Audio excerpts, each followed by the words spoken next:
أعوذ بالله من الشيطان الرجيم.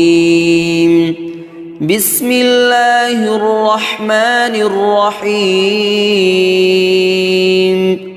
يوصيكم الله في أولادكم للذكر مثل حظ الأنثيين، فإن كن نساء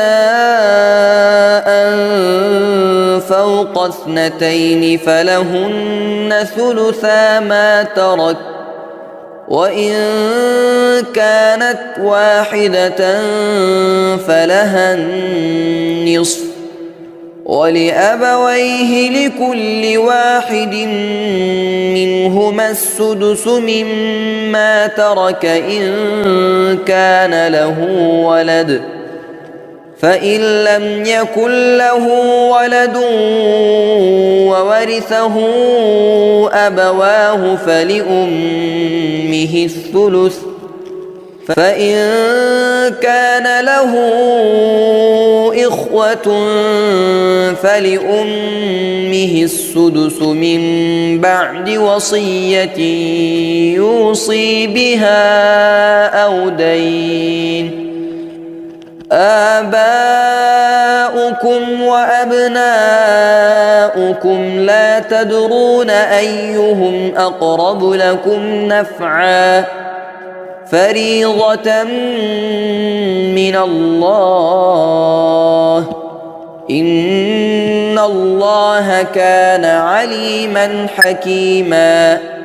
ولكم نصف ما ترك أزواجكم إن لم يكن لهن ولد، فإن كان لهن ولد فلكم الربع مما تركن من بعد وصية يوصين بها أو دين، ولهن الربع مما تركتم إن لم يكن لكم ولد، فإن كان لكم ولد فلهن الثمن مما تركتم من بعد وصية توصون بها أو دين.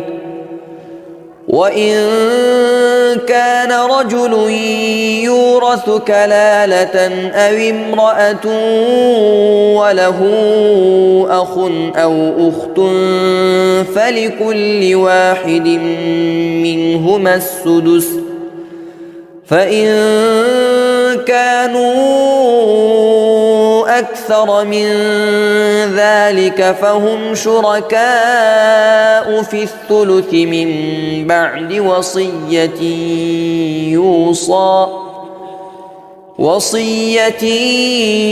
يوصى بها أو دين غير مضار، وصية من الله، والله عليم حليم. تلك حدود الله، ومن يطع الله ورسوله يدخله جنات